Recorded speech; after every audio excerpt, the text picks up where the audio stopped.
If you're a service-based business and you're still not strategically leveraging email marketing, you're leaving serious revenue and relationships on the table. You're probably here to figure out how to do this strategically, so let's get into it.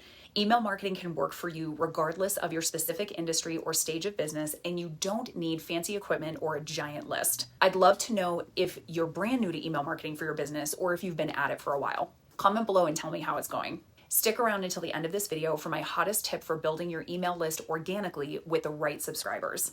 Real talk, you can't build your dream home on rented land and then be upset when someone sells it out from under you. Same with your business. That rented land is social media.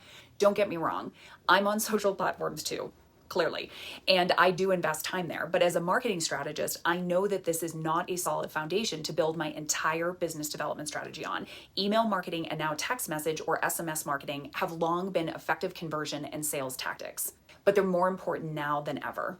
If there's one thing you do this year to secure the future of your business, it should be building your own owned community full of high intent, engaged superfans who want to buy from you and tell other people about your business. Let's talk about the fundamentals for building an effective email marketing program for your service-based business. First and foremost, consistency is the #1 predictor of success in any marketing effort, and email is no exception. So first, set your schedule. I often get asked by clients how often they should send emails to their subscribers. And here's the truth. You should plan to send your emails at a frequency that you can maintain for at least the next 12 months at a minimum without any issues. You have to write every one of those emails. So if you plan to send a weekly email, that's 52 emails over the next year. Are you up for that? If not, consider sending every other week or monthly. Quarterly is pushing it, but if that's what you feel you can really commit to, do you. Second, create your concept. Think about your ideal client or customer. Who else might be on your list? If you're a realtor, for example, you may have other industry professionals and clients on your list. What kinds of information can you share on a regular basis that will interest everybody on your list? You might want to share a team update, a market update, and a buyer or seller tip in your regular emails. Again, if you're a realtor, your email should be short and value-packed, taking no more than 3 minutes for most to read. It may feel more aligned for you to follow the format of my 1-minute marketing weekly emails that deliver a single tip in a 60-second or less read. The link to sign up is below, of course. Let me give you one last example here. I worked with a luxury floral designer. Her business includes her name, which is Summer. She wanted her regular email to be art and creation focused, so very relevant to her audience, but not specifically talking about luxury florals. I suggested she call it The Art of Summer to give her a foundation, but a lot of flexibility in what she would talk about from week to week. Once you know how often you'll send your emails and the structure and general content, it's time to address the logistics. All the fun stuff. Third, select your software. Ideally, something that directly and seamlessly integrates with your website platform. A system like this is required if you'll be sending bulk marketing emails. MailChimp and Constant Contact are systems I recommend a lot depending on my clients' personal needs. I also have clients on Lead Connector through FG Funnels and Squarespace or Wix Mail. Every system has its strong suits and its challenges. Your ability to reach inboxes takes a hit when you switch systems, so you should choose well and wisely. Follow the email marketing system's instructions for updating your DNS or domain records so your emails have the best chance of landing in your subscribers' inboxes.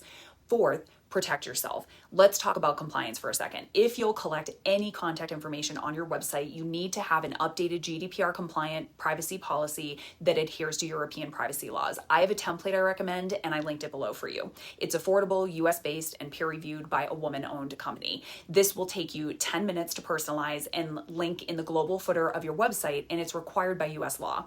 Fines are large and completely avoidable. Toggle on double opt-in in your email marketing software. This will require signups to confirm their subscription and will ensure they've expressly opted in to receive your communications. This really protects you and keeps your list clean. You can send an initial marketing email to your current contacts asking them if they'd like to subscribe, but as a general rule, don't just add people willy-nilly without their permission. That will only lead to abuse reports, which will hurt your deliverability. Fifth, track and analyze key metrics. This is how you'll know if your email marketing is actually working and where you might need to make adjustments for better performance. Open rates, click rates, bounce rates, and of course, spam or abuse reports are all really important data points to track for each of your campaigns and for your overall program performance. Bonus points if you specifically track sales directly related to your marketing emails. Building a really effective email marketing program that gets you consistent results requires strategy and attention to important details. If you want support to take your email marketing to the next level, book a power hour with me. We'll dive in live, do an audit of your template, systems, and metrics, and you'll leave with a clear, actionable plan for improvement. I've linked the opportunity below if it feels aligned for you. Let's talk about that hot list building tip now. If you've ever purchased an item online and seen a pop-up for a discount code, that's a lead magnet. Sometimes it's also called a tripwire. A high value and really relevant lead magnet that gives people a taste of the content you'll offer in your regular emails is a great way to get signups to your list, but there's a really important caveat. First, your lead magnet could be anything from a Spotify playlist to a secret podcast or a PDF guide. Drop a note in the comments if you have a lead magnet you're currently using for your business. I'm curious about it. It's mission critical to validate your lead magnet. What does that mean? You do that by tracking the number of unique views of your landing or sign up page divided by your signups. That gives you your conversion rate. If the conversion rate is not at least 30% or above, the lead magnet is not working and it's time to try something else. If your lead magnet is killing it and converting closer to 60% or higher, you might want to drive paid traffic to it because it's really working.